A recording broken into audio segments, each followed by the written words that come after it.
I was 17 when this happened. I had an early morning shift in a restaurant and I used the bus to get there. When I got to my bus stop, someone was already there. That was strange because it was so early in the morning. I started walking to my workplace just to notice that the man had started following me. Seeing the man following me got me scared and I started running.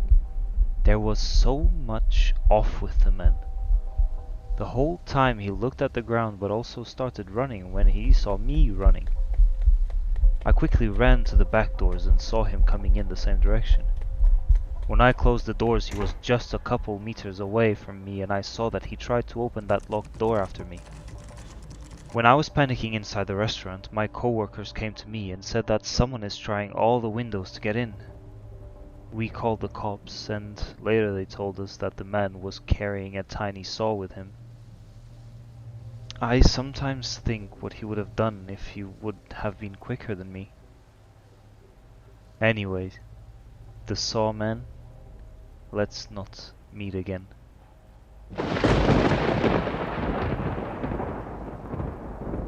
I want to start this off by saying that this is my first ever Reddit post, but I've always loved listening to the stories of this subreddit on YouTube, and I wanted to share my own.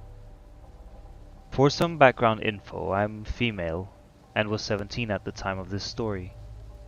I used to work at a pizza place in my hometown. The job sucked in many ways, but the worst part about it was that my manager had no problem leaving girls alone to close. Granted, the town I grew up in was small and boring, and many people left their doors unlocked, but I still thought it was risky.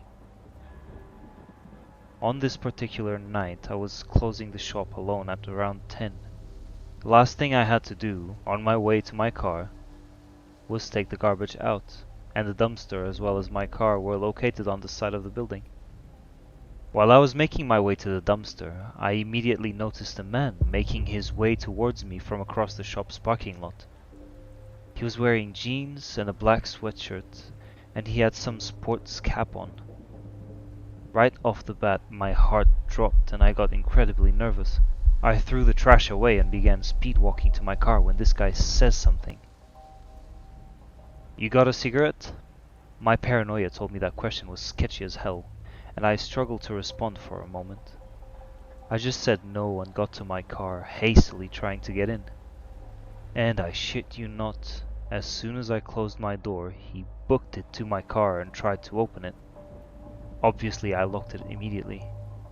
I instantly started bawling and turned my car on. The man clubbed my window with his fists a few times without a word before booking it again into the nearby street. I called my mom, and then the police once I got home, and they opened up a small investigation but could never find the guy. There were no other cases of something like this happening somewhere else in town, and so I think he probably relocated somewhere else to avoid being caught. I really have no clue what that man wanted to do. Sorry if this was kind of lame or anticlimactic, but it was pretty damn scared to me. So, to the man who tried to get in my car, let's not meet again.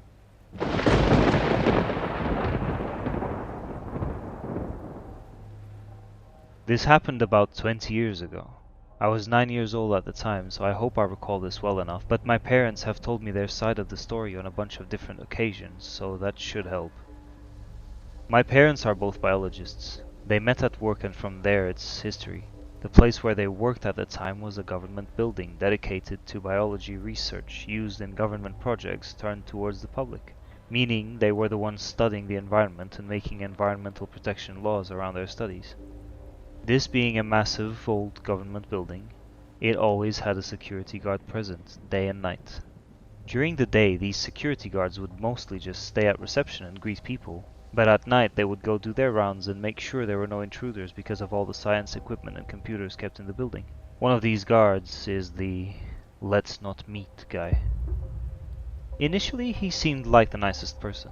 He was really nice to me, and frankly, all the memories I have from him before this were really nice too. He would greet me and talk to me in the nicest way every time my parents brought me to work. He would make me paper planes, which he was surprisingly good at, and throw them around with me. He would stay with me at reception in the days my parents had to work into the night. Obviously, for me, that would get really boring really fast, so he'd keep me company and entertain me. Mostly we would talk, play with the paper planes and watch TV. It all seemed nice enough. Nice enough for my parents to trust him with me, which was probably their biggest mistake. One night, my parents had to work even later than usual. I think it was around 10 p.m. and they were still at it. So this guy who was on the night shift decided to take me around the building with him to do his rounds. We started on the top floor, checking all the rooms and the exterior part of the roof. Every room was so dark that I'd always stay a little behind and wait for him to turn on the lights. Then we stepped down to the second floor, where my parents' office and labs were. We checked the opposite side of the building, going into labs with massive extractors, microscopes, and every kind of science equipment you might think of. We walked down the stairs to the first floor, where most of the administration rooms were. I still remember seeing some maps on the walls and embalmed fish everywhere, serving as decorations. First floor was all clear, so it was time to check the 2 basement levels. I thought it would have made sense to check the labs on the right side first, as the left side had a flight of stairs at the end leading up to where my parents were. But for some reason, he decided we'd go check that side first. We checked all the labs, but I noticed his pace was accelerating, and he was starting to look and sound happier. Excited even. Once again, we checked all the labs, all the corners from one end to the other, turning the lights on ahead of us and turning them off behind us when we left. When we got to the last area, he turned all the lights on and we went inside. There were 3 separate offices on each side of the lab, and on the first one, he hurried towards the printer, opened it up, took out 2 pieces of paper, and made 2 quick paper planes. That's when everything changed. He picked up one of the planes, went outside of the office and threw it towards the end of the room. Then he told me the one he just threw was mine, and that we could throw them around in there. I ran to the other side of the room to pick my plane up, excited to play with it, and suddenly the lights went off. When I turned around to check what was happening, I saw him getting out of the lab, turning the lights off and locking the door. I ran to the door. I punched it and kicked it while screaming for him to open, panic taking over me because of how scared I was of being in the dark at the time. Through the glass on the door I could see him, scurrying away in the corridors, turning the lights off as he went and disappearing after turning a corner. I'm pretty sure that everything I felt and every shadow and creepy monster I saw in there while waiting was part of my imagination because of how scared I was. I balled up against the corner and could see shadows moving around me in the dark. I could only cry, lost without knowing what was happening and why he was doing that. My parents finished work eventually, and when they did, they packed up their things and made their way to the lobby to pick me up and go home. When they got there, the security guard was at reception, but I was nowhere to be found. They panicked, of course, must have shouted 100 different cuss words at the guy, and I'm not sure how my dad didn't murder him right then and there. But when they first asked the guy where the hell I was, and what he had done with me, he simply said that he had gone to do the rounds with me, and I must have gotten lost somewhere. This is a building that would take you about an hour and a half to check from top to bottom, even if you're rushing. So, must have gotten lost somewhere is not exactly helpful. They looked for hours without finding me. It was only when I saw a light far at the end of the corridors, leading to the lab I was in, that I got the courage to stand up, rush towards the door and start punching it as hard as I could. They finally found me there and made the guard unlock the door to get me out. I don't really remember sleeping that night, and if I did, it must have been out of exhaustion. But I know I made my mom stay in the bedroom with me the entire night.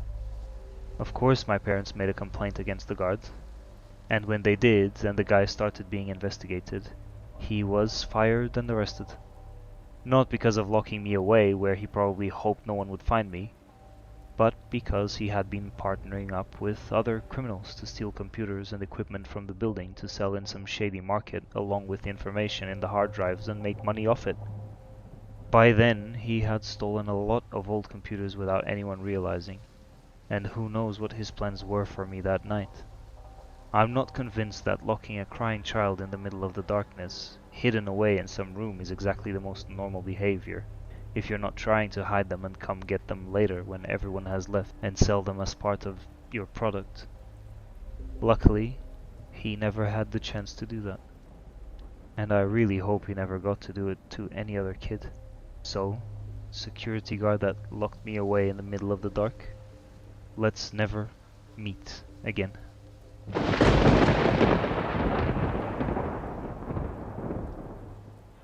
This happened around 2008. I'm a male and was 23 at the time this all began. It was the weekend and an old high school friend reconnected with me online, so we decided to go grab a beer at a bar by his town, which was the same town I went to college at. It was my turn to get around, so I went up to the bar of this dim, dirty, dive bar and asked for a bucket of beers. As I was waiting for my beers, a girl approached me. Let's call her Jane. "Hey, do you remember me?" She was acting flirtatious. I really did not know or could not remember meeting her, so I said something like, "I'm sorry, I talk to a lot of people at my job, can you refresh my memory?" She stated she took a class with me and worked with me on a group project. I still had no idea who she was. However, she knew my name and the class I was in. I wasn't really interested in talking to her, so I politely said, "Well, nice to see you," and went back to my friend at the table. I left about 1 hour later and headed home. I remember I took a shower and was getting ready to go to bed. I checked my phone before I got into bed, and an unknown number called me 2 times and texted me and left me a voicemail during the time I was in the shower. The text was from Jane, saying it was great seeing me and that I looked cute or something along the lines. It was very flirtatious. I again wasn't going to lead the girl on, so I responded politely saying it was cool seeing her as well. I was weirded out because I did not exchange phone numbers at the bar. She may have had it on an old list if she was in my class. When I woke up, I had over 10 texts sent to me inviting me over to hook up. It was point blank just telling me to come over. I laughed it off at first and was kind of flattered. But my thought was, man, she must have drank a lot that night. I didn't respond as I felt it would be awkward. Then the real hell begins. I worked in an office where I could not have my cell phone out, and it's a very professional environment. On my break, I powered my phone on to 19 missed calls, 20 or more texts, and approximately 10 voicemails. I freaked out as I thought there was an emergency, but everything was from Jane. These messages went from hellos to sexual advances to anger, from "why are you not answering" to "I'm sorries" to sobbing "I'm sorries" to threats of offing herself if I didn't respond. I was beyond freaked out, but I texted to see if she was okay or needed help. She texted me as if it was the greatest day of her life hearing from me. I then let her know I felt her messages were inappropriate and that I didn't want to give her any feelings that I wanted to date her. I was young and wanted to experience dating, but not with her. From the beginning, this was just so odd to me. She began to go through cycles of anger, seduction, sadness, happiness, and so on. I started getting 40 plus calls and messages. I decided it would be best to just stop responding at this point. This went on for over 1 week, day and night calls and messages. Then, one message caught my eye. She mentioned where I worked. I never told her this. There was a Wendy's a stone's throw away from my job. I got paranoid leaving work thinking she was following me. I'd drive around for a while before getting home from work. I remember sending her one last message stating if she contacts me again, I would call the police. At the time I had to pay a monthly fee on my cell phone to have her phone blocked, but I never heard from her again after.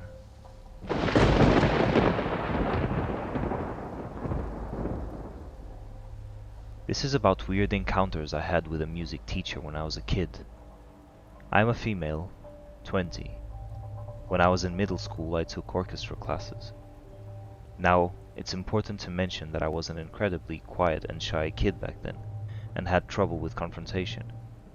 When I was in 6th grade, our orchestra teacher, Miss K, left the position, and they rehired our new teacher. Our new teacher, I'll call him Mr. S, was generally disliked by everyone. He was in his 50s to early 60s, and to an 11-year-old, very tall. He was already imposing because of this, but what made it worse was how he treated his female students. One day in class, we were all struggling to play a song correctly. Mr. S became frustrated and didn't think any of us understood the beat of the song. He looked around the class saying he needed a volunteer. Everyone became silent, including me, but I had the misfortune of locking eyes with him. He then called my name and waved me up to the front of the room. What happened next was not something anyone was expecting. I picked up my instrument, the cello, to take up front with me, and he said, "Oh no, leave the instrument, just you." I was very confused, but did as he said. I walked to his side and he instructed me to stand in front of him. At this point the class was beginning to snicker, and I was just very uncomfortable. "Move closer." I took a small step towards him, and at this point I was too scared to look at his face. All I could see was his buttoned shirt in front of me. He made me walk closer until I was inches from him. Then he moved my arm up and put my hand in his. He proceeded to make me slow dance with him for what felt like forever, as he counted the beat. I let go of his hand at one point and tried walking back to my seat, but he grabbed my arm and pulled me back, saying, "Not yet."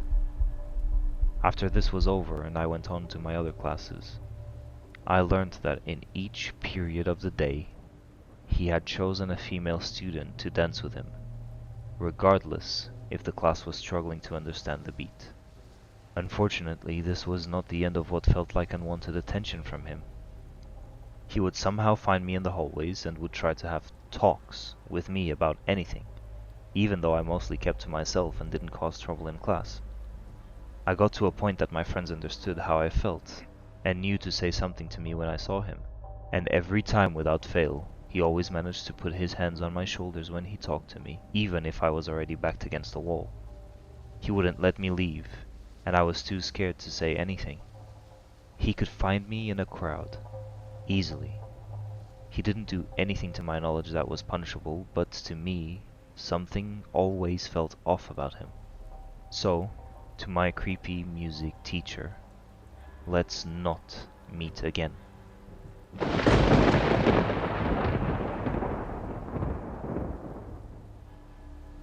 Thank you all for listening. I hope you had a good time and that you can still have some decent sleep. If not, why not check the other videos? They might do the trick. Check out the links to these stories in the description, and send me any stories you might want me to read.